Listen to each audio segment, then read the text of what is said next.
La vie en l'air, j'en peux plus, frère. J'en peux plus, la vie en l'air, j'en peux plus. Au bout du rouleau. Ça va aller, mon gars, ça va Enlève aller. ta main, frère, c'est un truc de ouf. Un truc de ouf, mon frère. Ouais. Ah, le foot, c'est difficile, hein. C'est pas que pour moi que c'est difficile.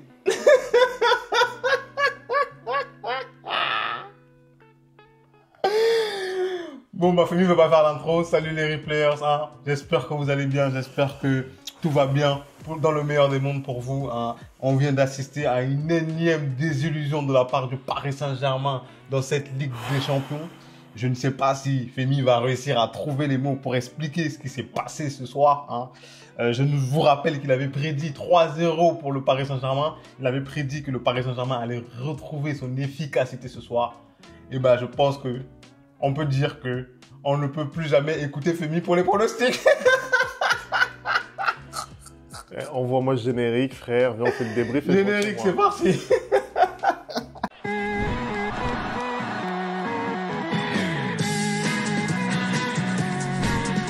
Ah là là là, mais qu'est-ce que je prends un panard, pas possible. Non, non, mais moi, je vais t'expliquer, Hugo. Moi, je vais t'expliquer ce qui se passe. On attendait ce match. On disait qu'il était prépondérant pour la suite. On disait qu'on avait besoin de cette victoire, que ça pouvait nous relancer. Oui, oui. Que c'était peut-être l'Atlético le plus pété, frère, des 10 dernières années. Oui, oui.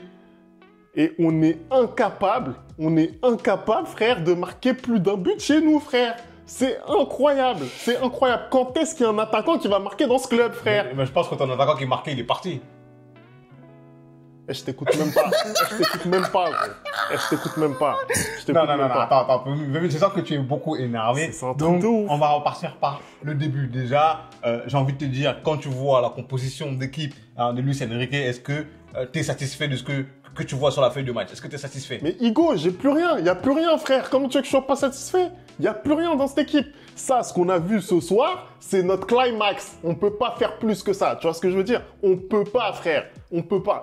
Tu vois, sur le banc, il n'y a pas mieux que ce qu'on a vu ce soir sur le terrain. C'est ça, moi, qui me chagrine. Je me dis, on me parle de projet, etc. On me parle de beaux jeux.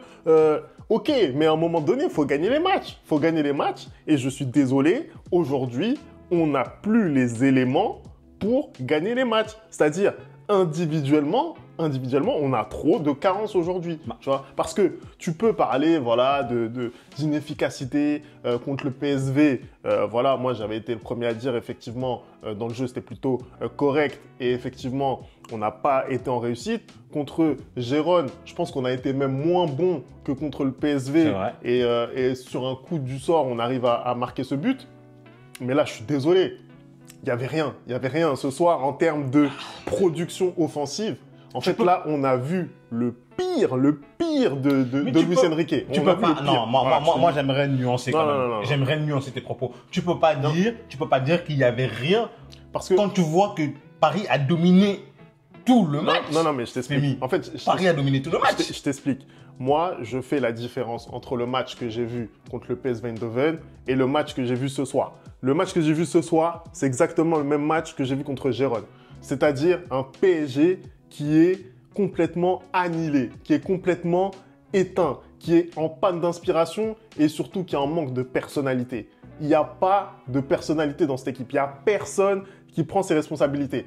Tu as parlé ici de Bradley Barcola, du fait qu'il provoquait énormément, etc. On l'a mis en valeur, que voilà, il jouait avec insouciance, etc. Aujourd'hui, sur le côté gauche, j'ai vu un Barcola frileux. C'est-à-dire que il a tenté très peu de dribbles. Et en plus, les dribbles qu'il a réussi, qu'il a tenté, n'ont pas été réussis. Donc en fait, on se retrouve... Après, il y a une très très bonne défense aussi de la part de Molina sur lui. Après, il y a une prise à 2, voire à 3. C'est compliqué pour lui, tu vois ce que je veux dire? À un moment donné, il faut faire plus. C'est-à-dire que dans les intentions, même le contrôle, l'orientation du corps n'est pas pour aller faire mal à l'adversaire. Moi, c'est ça que je reproche. On a parlé de ce milieu de terrain. On était totalement d'accord sur le fait que voilà, Vitinha, Fabian Ruiz, Joao Neves devaient commencer. Warren Zaïre-Emery. Warren Zaïre-Emery, excuse-moi. Voilà, on a vu dans le premier quart d'heure ce qu'on voulait voir, c'est-à-dire des gens qui vont vers l'avant, des gens qui se projettent. Donc Warren, c'est logiquement qu'il ouvre le score. On voit le premier quart d'heure, on se dit enfin on a le match qu'on attend. Après, en soi, le premier but, il arrive quand même sur une erreur de la part de l'anglais, parce que il n'y a pas vraiment un pressing de ouf. Il s'en mêle les pattes tout seul et il offre. Et il y a ce très bon pressing justement de la part de Dembélé et il offre ce but à Warren. D'ailleurs, je trouve que énormément de lucidité, vraiment de mettre comme ça au black, au sol et de piquer le ballon. C'est pas tout le monde qui est capable de faire ça. Moi, en fait, ce que je vois et ce que je ressors de ce match-là, c'est que, en fait, encore une fois, on a un Paris Saint-Germain qui a le ballon. Encore une fois, on a un Paris Saint-Germain qui fait 1001 passes. Par contre, il manque un facteur X. Il manque ce mec décisif qui, dès qu'il va avoir une occasion, il va la mettre au fond. Parce que, en fait, pour moi, vous avez les occasions. Aujourd'hui, vous avez les occasions, mais force de constater qu'il n'y a aucune concrétisation. Et ce, de la part de Dembélé, comme de la part de Barcola, comme de la part de tout le monde, en fait. Parce que, encore une fois, je réitère, aujourd'hui, j'ai pas vu de face à face comme j'ai vu la dernière fois en Ligue des Champions. J'ai pas vu ça. En fait, mais il y en a eu comme il y en a quand même eu. On a vu Hakimi et tout. On a vu des frappes cadrées, on a vu des choses qui étaient plutôt bonnes, les dédoublements, ça marchait plutôt bien côté droit, etc. Mais des situations vraiment qui te permettent d'être dans les meilleures conditions pour terminer, on n'en a pas eu beaucoup. Parce qu'au final, on se demande pourquoi est-ce que le PSG n'arrive jamais à marquer, etc. Mais quand ça se répète 1, 2, 3 fois, à chaque fois dans la même compétition, il faut à un moment donné qu'on se pose les questions et qu'on se dise les choses. La vérité, moi je pense que c'est ça qui explique que le PSG n'arrive pas à être bon en Ligue des Champions, c'est que il y a en fait, si tu veux, on n'est pas dans les bonnes conditions, on n'arrive pas à être assez créatif pour que en face des cages, on ait le temps de conclure, en fait, tout simplement. Moi, personnellement, je trouve que les occasions qu'on a, elles sont timorées, tu vois, en fait, c'est des fausses occasions aujourd'hui qu'on a, c'est pas des vraies occasions. C'est-à-dire que, pour moi, c'est pas quelque chose de suffisamment concret. Même sans être des occasions où c'est des expected goals à 100%, comme beaucoup de gens aiment maintenant ce terme de expected goal, je suis désolé, Femi, avec ce que tu as ce soir, tu dois planter plus de buts, monsieur. Tu dois mettre plus de buts. Tu dois pas attendre d'être devant les cages et pousser le ballon dans les cages. C'est pas possible. Aujourd'hui, je trouve quand même que malgré tout, c'est vrai que tu dis, il n'y a pas énormément d'occasions franches. Voilà, mais tu dois mettre des buts. Je suis désolé, la dernière, mais justement, avant le but, le dernier truc de Hakimi, où il fait le centre en retrait, ça doit être un but. Je suis désolé, ça doit être un but parce qu'au final, tu te prends une contre-attaque et tu te manges un but. Non, je suis d'accord. Mais moi, je cherchais pas à excuser le PSG. C'est-à-dire que moi, je trouve que justement, la création, on dit oui, le PSG, etc., ils ont eu beaucoup d'occasions, etc., ils jouent mieux, etc. Moi, en fait, ce que je dis, c'est qu'il n'y a pas tant d'occasions que ça. Tu as réussi à mettre les mots sur ma pensée, c'est-à-dire que ce qu'on appelle occasion, pour moi, c'est pas des occasions en fait qui te permettent d'envisager un but vraiment facilement. Tu vois ce que je veux dire? Et donc en fait, c'est ça qui agit un peu en trompe-l'œil et on a l'impression que oui, à chaque fois, c'est la malchance qui s'est écroulée sur le PSG tout d'un coup. Bah non, à un moment donné, il faut être réaliste. Il faut qu'on se regarde dans les yeux et qu'on se dise la vérité. On n'est pas bon, c'est tout. Moi, il y a un truc qui me circonspect un peu. Il y a un truc qui me choque, c'est que généralement, ce que je trouvais justement bien avec cette équipe du Paris Saint-Germain ou même avec une équipe comme le Barça, c'est que c'est des équipes que j'envie parce que je trouve qu'elles arrivent très très bien à jouer contre des blocs bas. Sauf que cette année, j'ai l'impression que pour le Paris Saint-Germain, c'est terminé. C'est-à-dire que chaque fois qu'elle se retrouve face à une équipe en bloc bas, elle a énormément de mal à finir. Elle a énormément de mal à tuer le match. Parce qu'aujourd'hui, tu mets le but du 1-0 très tôt, mais tu dois tuer le match. Parce que, comme tu l'as dit en intro, on est sur l'un des pires Atlético de ces 10 dernières années. Ce soir, ils n'ont pratiquement rien produit. Et les 2 seules fois où ils sont sortis, ils ont marqué. C'est horrible. Les 2 seules fois où ils sont vraiment sortis et arrivés dans votre surface, ils ont marqué. D'ailleurs, ça me permet d'enchaîner avec la défense et ce qu'on a vu ce soir. Parce que, encore une fois, ce soir, c'est notre défense type. Et surtout, c'est la satisfaction du début de saison, j'ai envie de dire. À aucun moment, on a eu des débats cette saison sur la défense qui devait être alignée. Mais tu les as trouvés, est-ce que tu les as trouvés en dessous ce soir? Bah écoute, quand on voit qu'il y a eu deux situations seulement, j'ai envie de dire, pour l'Atlético durant tout le match, t'es tenté de dire qu'ils ont été bons. Mais la réalité, c'est que dans la tenue du ballon, bien sûr que le PSG, il est meilleur que ce qu'on a vu les dernières années. Après, à un moment donné, dans le football, c'est produire des occasions, c'est marquer, c'est être clinique dans les deux surfaces. Ça incombe pas à la défense, je suis désolé. Non, mais sur notamment le premier but qu'on prend, je suis désolé. Et Nuno Mendes, je l'aime beaucoup ce joueur. Honnêtement, c'est un de mes joueurs préférés. Il est très très bon. Mais le gars est passif en fait. Le gars est statique. On dirait que le gars n'a pas envie en fait de défendre. C'est incroyable. Ça me rappelle un peu ce que j'ai vu hier soir. Ah non, mais c'est une folie. C'est une folie. Quand tu vois l'intensité que Pacho il met dans ses duels, le gars il a envie de manger littéralement son vis-à-vis. Et tu vois un Nuno Mendes. En plus, Nuno Mendes, ce qui m'énerve, c'est qu'il a les qualités athlétiques pour le faire, tu vois. Et foncièrement, il fait pas un mauvais match, tu vois. J'ai trouvé qu'il a ce laissé... soir, c'est quand même le moins bon des quatre, je trouve. Mais pour le coup, il a laissé beaucoup moins d'espace et de situations dans son dos. Mais encore une fois, voilà, dans l'impact, quand il faut être agressif sur le porteur, quand il faut vraiment récupérer les ballons, c'est défaillant, c'est défaillant. Et donc, c'est pour ça que tu te retrouves avec, en si peu d'occasions, des situations qui font but pour les adversaires à chaque fois. Moi, en fait, encore une fois de plus, j'ai l'impression que... Je ne sais pas vraiment jauger le niveau de ce Paris Saint-Germain parce que je les vois en Ligue 1, ils se baladent, mais une fois qu'ils arrivent en Ligue des Champions, j'ai l'impression qu'il manque un petit truc. Et c'est ce que je te disais tout à l'heure, c'est que aujourd'hui, tu as l'impression qu'il manque un facteur X pour que cette équipe puisse mettre les buts qu'elle devrait mettre. J'ai envie de te poser la question, Femi. Qu'est-ce qui manque à ce Paris Saint-Germain aujourd'hui, pour toi? Qu'est-ce qui manque? Honnêtement, pour gagner des matchs. Pour moi, il manque beaucoup de choses. La première des choses, je pense, qui manque à ce PSG-là, c'est de la personnalité. C'est du dépassement de fonction. C'est des gens qui prennent des responsabilités. Moi, quand je vois, par exemple, un joueur comme Vitinha, qui est maintenant un des cadres au Paris Saint-Germain, quand je le vois faire ce soir, je me dis quoi? Je me dis, mais en fait, il ne tente pas. Je me dis, il a peur. Il a peur de prendre ses responsabilités. C'est ce que je te disais voilà ce que je me dis. En avant-match, c'est qu'il ne tire plus. Il ne tire plus. Le gars ne tire plus. Le gars ne tire plus. C'est incroyable. Aujourd'hui, João Neves joue avec beaucoup plus de personnalité que Vitinha, tu vois. Après, est-ce que c'est pas aussi des instructions de la part du coach? Parce que j'ai l'impression aussi que justement, le Vitinha d'avant, il était un peu plus libre, il était un peu plus, comment dire, olé olé, si je peux dire ça comme ça, il tentait un peu plus de choses. Est-ce que du coup, c'est pas la volonté plus de Luis Enrique qui lui dit, bon Pochi, tu vas être un peu plus scolaire et tu vas laisser justement Joao ou Warren être un peu plus fou? De toute façon, la volonté de Luis Enrique, c'est de faire de Vitinha un numéro 6. Donc Vitinha, c'est la pointe basse de ce milieu de terrain. Vitinha sacrifie entre guillemets ses qualités offensives, ses qualités de frappe pour l'équilibre de l'équipe. Il avait fait ce changement, c'était à la mi-temps du match face à la Real Sociedad l'année dernière et ça avait largement porté ses fruits parce que sous pression, justement, on était beaucoup plus à l'aise. Là, on est dans un match où tu sais que tu vas pas avoir une énorme pression. Tu vas avoir le ballon tout le temps. Tu vas avoir le ballon tout le temps, tu vois ce que je veux dire. Donc en fait, ce que tu dois avoir devant, c'est de la créativité. C'est de la créativité, c'est de la variété en fait dans le jeu. Et Vitinha, il peut t'apporter ça. Encore faut-il que justement, il soit en confiance pour le faire et que le coach l'autorise à le faire. Et je pense que effectivement, Luis Enrique lui dit non, tu vas jouer un petit peu plus bas, tu vas simplement orienter, etc. Donc là-dessus, pour moi, c'est une des choses qui fait que le PSG n'est pas bon. Il y a aussi un débat sur lequel je voudrais revenir, c'est le poste de faux numéro 9.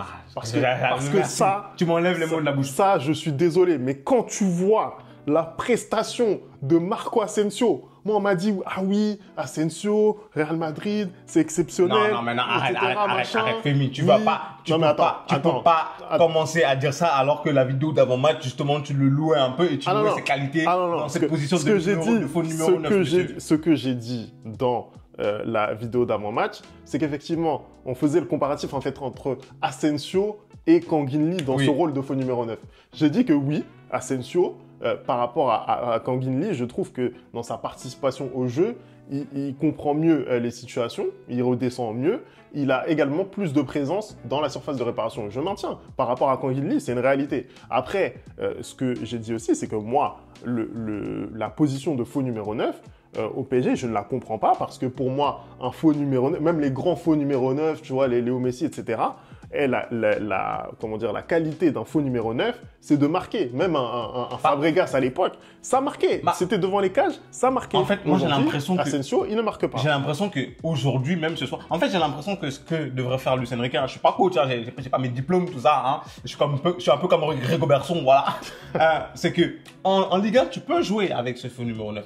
Mais je pense qu'aujourd'hui, en Ligue des Champions, tu as besoin d'un vrai numéro 9. Je vais te dire pourquoi je pense ça. Parce que, typiquement, comme ce soir, où quand tu essaies des combinaisons, ça passe pas, bah, tu dois pouvoir essayer des centres. On a vu que dès qu'il est rentré, par exemple, je ne sais pas, je crois que c'est Nuno Mendes qui fait un centre et c'est Marquinhos qui met la tête, mais il y avait aussi Kolo Muani. Tu vois que tu rajoutes un élément de danger. Donc, peut-être qu'en Ligue des Champions, ce dont Paris Saint-Germain a besoin, c'est aussi un vrai numéro 9 pour un peu varier ses attaques. Parce que en Ligue 1, avec l'effectif que vous avez, jouer avec un faux numéro 9, ça peut marcher. Mais en Ligue des Champions, on voit très bien que le niveau, il s'élève. Et on le disait en avant-match que dès que tu as des occasions, tu dois les mettre au fond parce que ça ne pardonne pas en Ligue des Champions. Ce soir, l'Atlético, je pense que c'est 2 occasions, 2 buts en fait. Non, mais clairement. C'est clinique. C'est ça la Ligue des Champions. Et tu ne peux pas te permettre comme ça de venir en Ligue des Champions, toi, tout PSG que tu es, frêle comme tu es, jouer sans numéro 9. Tu peux le faire quand tu es Manchester City. Tu peux le faire quand tu es le Barça à la grande époque.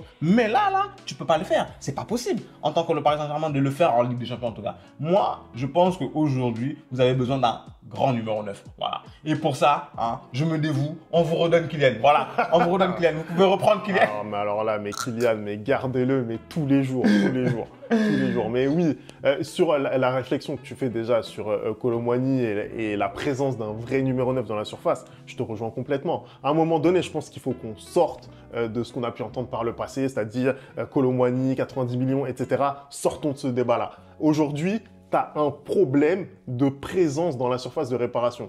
Quand bien même Kolo Muani, ce n'est pas l'attaquant rêvé, c'est-à-dire ce n'est pas l'attaquant qui a les qualités techniques que tu recherches. Aujourd'hui, Randal Kolo Muani, c'est la seule personne dans ton effectif qui est disponible, qui peut te permettre d'avoir de la présence dans la surface de réparation et notamment sur des ballons aériens. Parce qu'à chaque fois qu'on est sur le côté, même parfois on voyait Hakimi ou Dembélé faire des différences et il n'y a personne. Et il n'y a personne. Pas forcément savoir quoi faire, ça met des centres forts devant les cages, etc.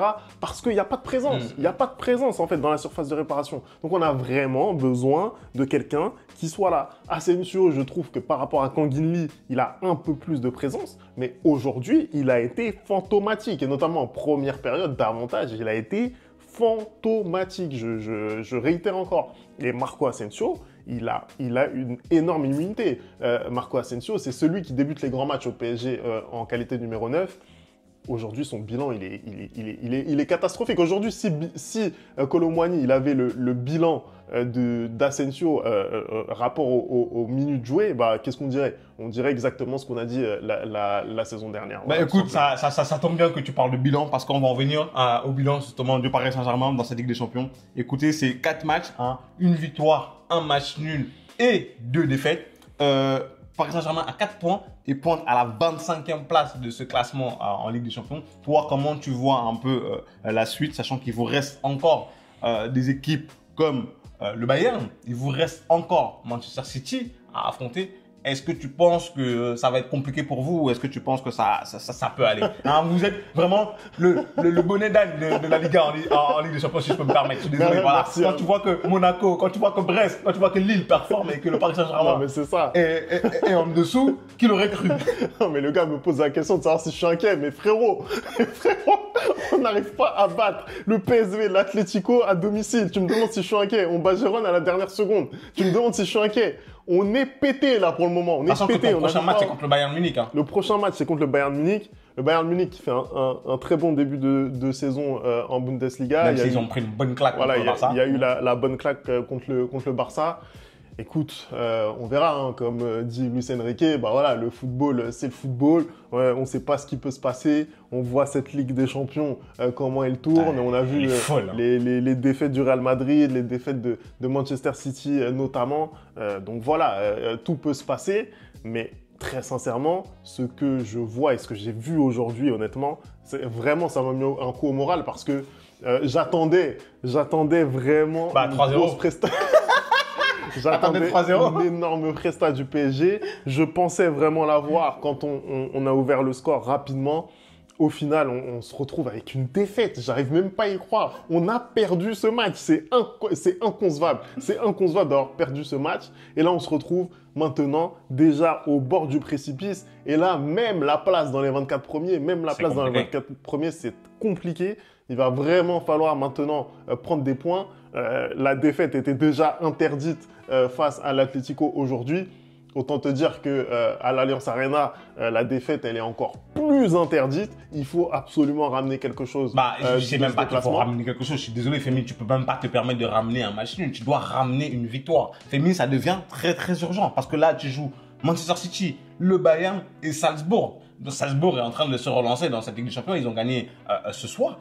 C'est des matchs très compliqués. Les trois vont être compliqués. Vous êtes, pour moi, exactement dans la même situation que le Real hier. Il faut gagner des matchs. Là, tu ne peux pas te permettre de dire que oui, je veux prendre des points du match nul. Non, non, non, tu dois gagner des matchs. Là, l'équation, elle est très très simple. Soit tu gagnes, soit tu vas rentrer chez toi en fait. C'est clair. Non, après, honnêtement, je pense que même la qualification pour les 24 premiers va être compliquée. Et aussi, si tu arrives à te qualifier pour les 24 premiers, en quelle position tu vas te qualifier? Parce que là, aujourd'hui, tu te qualifies 22e, 23e, 24e, tu vas prendre un 9e, un 10e, un 11e. Ah bah après, quoi qu'il arrive, c'est la Ligue des Champions, tu dois les prendre à un moment. Tu vas les prendre en 16e de finale, donc tu risques de te faire tabasser. Donc les 8e de finale, ça va être très compliqué. Et tu arrives barragiste, tu arrives en 8e de finale, tu vas encore te prendre les 8 premiers. Enfin bon, c'est une catastrophe. Moi, je suis désabusé par ce que j'ai vu ce soir. Vraiment, j'attends une réaction du PSG face au Bayern. On verra après la trêve internationale. Mais là, je suis furax de ce que j'ai vu ce soir. On dirait que tu as besoin de vacances. Ah, j'ai besoin de vacances. Ah, ça va bien ce petit week-end. Hein. On va prendre un petit week-end. Parce que là, vraiment, ça va pas. Ça va pas du tout. On va aller décompresser loin du football. Parce que vraiment, c'est très grave ce qui se passe. J'en peux plus. Vraiment, je suis au bout. Merci d'avoir regardé cette vidéo. On n'oublie pas les bonnes habitudes, @ le replay foot. Et nous, on se retrouve, bon, pas forcément très vite, mais on se retrouve pour une nouvelle vidéo. Ciao.